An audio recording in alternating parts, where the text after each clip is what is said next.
This is At Home with Miss Joan this morning, and we're going to make a fresh apple cake. Now this is what you call a from scratch cake. There's no box mixes into this. Use real apples and real ingredients that you have already in your kitchen. You know I'm always preaching about that. But I'm going to start out by just adding my dry ingredients. And it takes 3 cups of sifted flour. It's an old rough looking flour sifter, but here it is. And I'm going to just let my viewers know, I use Swann's down cake flour. Of course, the reason I use it is that's what my mama used. All her from scratch cakes, she used this kind of flour. It's a plain flour, if you know what I'm talking about that. But it's a real fine flour. Okay, that's a half a cup. So I need 3 cups, and I've got my sifter sitting down in the bowl. There's a half. A whole. I have to tell it the whole time I'm talking or I'll forget. A half. 2 wholes. A half. Getting full. Got 2 1/2. Alright. 1 more. This is a half cup measure. So there's my 3 cups. And I keep it in just a plastic container, and you can see that I cut off the side of the box, included or taped it to my plastic container. And it like this state keeps it what I call fresher longer in the cabinets. And of course I keep my extra box of that frozen. And this is I'm making a mess for preacher. But I'm gonna sift my dry ingredients together, so the rest of my dry ingredients is going to be soda, salt, and some cinnamon. Ooh, you know if you have a apple cake or an apple anything, you're going to have some cinnamon. So anyway, my recipe calls for a teaspoon of cinnamon, a teaspoon of soda, and a teaspoon of salt. Well, that's real easy, isn't it? There goes my salt and my soda. I keep my soda in these little glass jars. Of course, you know, keep them alphabetized so I can grab them real quick. There goes the soda. And also in the glass jars, I keep my cinnamon. I store all my extra spices in the freezer so they last longer when no bugs get in them. Alright. Now, see? This is Mama's old sifter. So I wouldn't even want a new one. See how easy that glides through there? This is being a from scratch cake. You always want to sift your flour. This makes it the cake so much more fluffier. All right, see that was really quick. And I got that 3 cups of flour and all those teaspoon each of dry ingredients in there. All righty, I'm gonna go ahead and hook this up. If I can see, I'm doing this backwards to my mixer.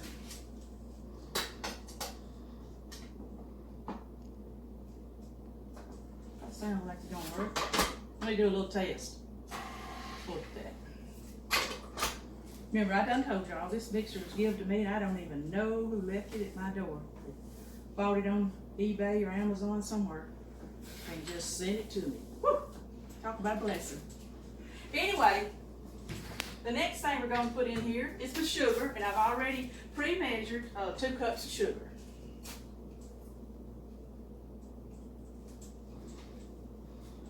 And then I've already got my eggs ready. 2 eggs, so we put in 2 cups of sugar and 2 eggs. All right, I'm going to tell you this little thing too. It's just my belief.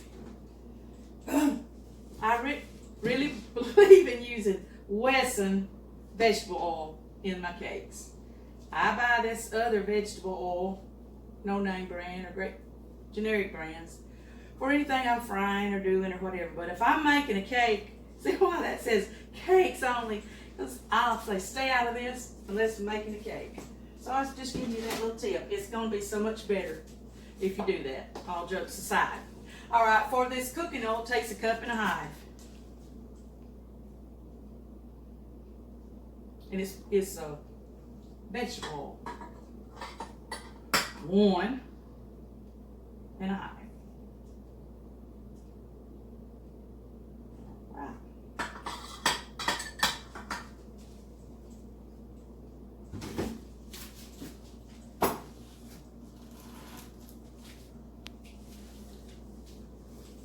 Now it takes 2. Most cakes just take 1 teaspoon of vanilla. This takes 2. Vanilla flavoring. Alright, I'm going to do 2 capfuls, which is the same as 2 teaspoonfuls. 1, 2. Won't be long. I got to get out a new jar of this. Alrighty.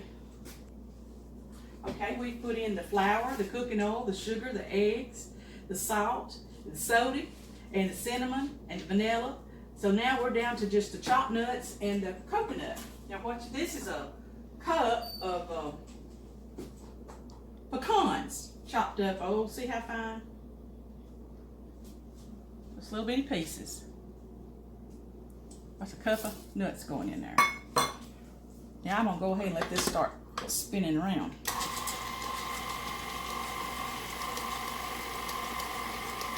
And then it takes coconut, a 1/2 cup of coconut.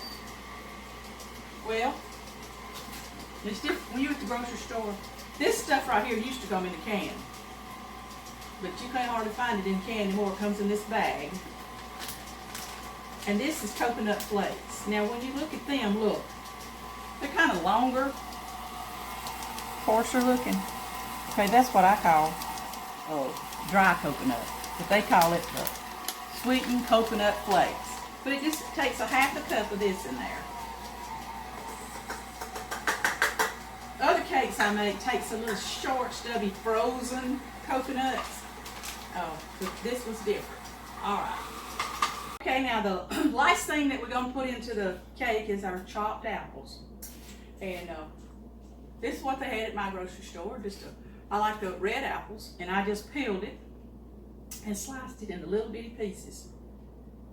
Little bitty pieces. And I'm down here to my last slicing.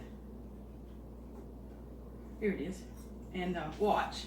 This is how I do it. All in the world I do is make long streaks, hold in my apple real still, okay?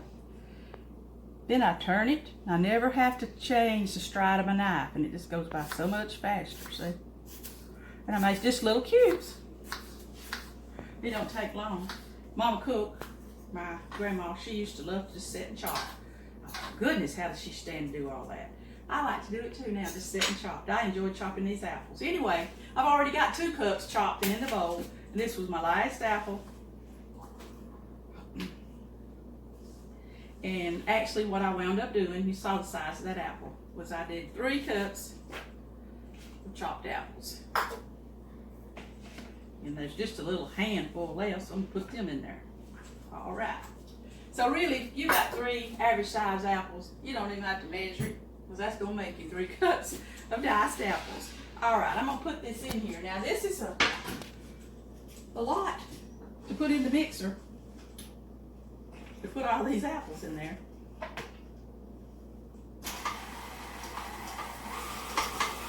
Okay, here we go.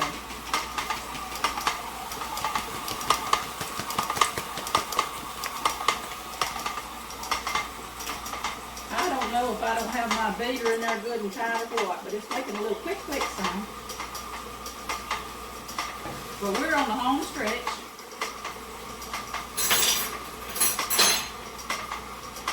Like I said, this is a coarse cake. I mean a thick, full batter that we're doing. It's real thick. You'll see it when we put it in the cake pan. Alright, I'm going to give it a few heavy turns and it's done. Okay, now it's finished. I'll let you look into the cake. See how, I mean, see how heavy? But, see, these apples are going to cook down, and they're going to make a lot of water in the cake, the juices from the apples. So that's going to moisten it up. It's going to be a really great moist cake. But, boy, you think, man, that thing's going to be dry. It won't be. All right, I have gone ahead and started greasing my cake pan, because you got to grease these kind of cakes the old-time way.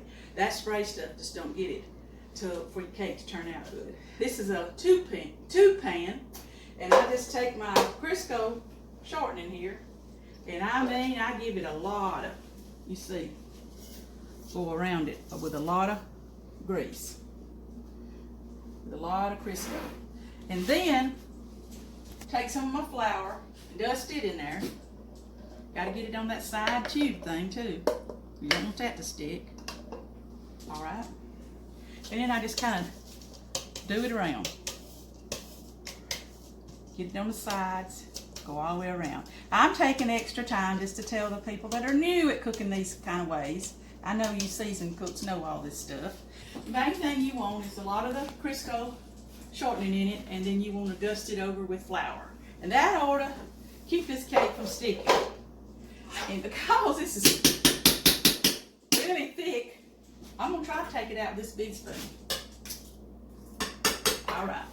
And what I do is I just take little dollops, go all the way around. Because see, one of your more runnier cakes that you do, yeah, you just pour it in there. But you can't pour this in there. It's that thick.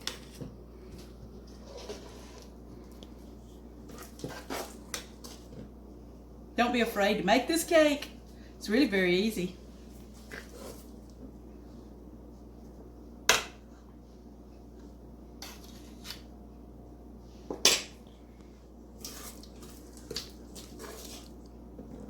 I wish you could smell it when it's cooking. I'm telling you what. The apples and the cinnamon. Oh, and I'm just kind of turning it so it all be level. But I believe there's 2 or 3 more good spoonfuls. Look at there. Inside this bowl.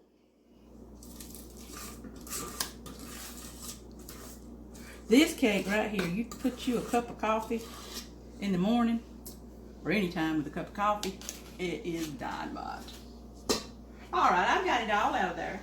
So I'm just going around with a spoon, making sure that it's level in here. So when it starts rising, it'll all rise to the same height. There it is. Now it's going to go in my oven, and it says cook an hour, and then I put an hour and 15 minutes. I'll let you know that, but it's preheated on 350. My fresh apple cake. I'll show it to you in a little bit. Hopefully it won't stick. Okay, I pulled it out of the oven. Here it is. And this one, it's kind of a little bit crusty on top, and I'm running my skewer down through here. There's nothing on it. So this cake is done. And I'm going to let it sit here for a few minutes while I'm praying that it comes out of this pan. Okay, here comes what I've done here is I shake it. See it? Just kind of see if it's moving. And it's moving, so I'm hoping that means it's going to come out. Anyway, we'll see. This is one of the things when you go to dump it, you better be moving fast.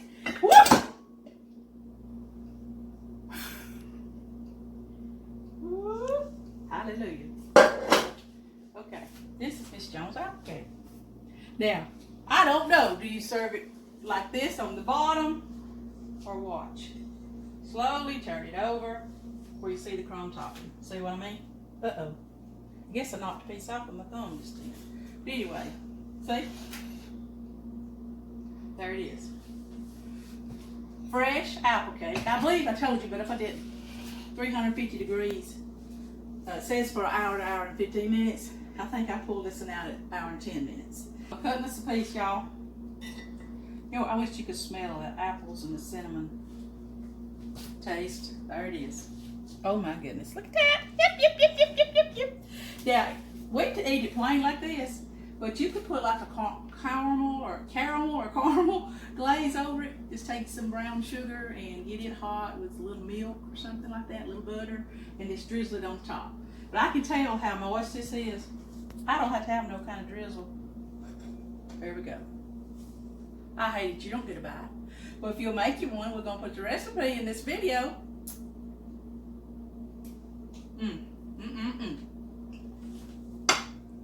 That is so good. Here it is. Our fresh apple cake from At Home with Miss Jones today. if y'all would like and subscribe my videos, and share them with your friends. And when I say subscribe, YouTube is free. I know you have to listen to some of those commercials and watch them sometimes, but that's how come YouTube can make all these for people for free. And if you would subscribe to my channel, I'd really appreciate it. And I do appreciate everybody who already has. From right here at Home with Miss Joan.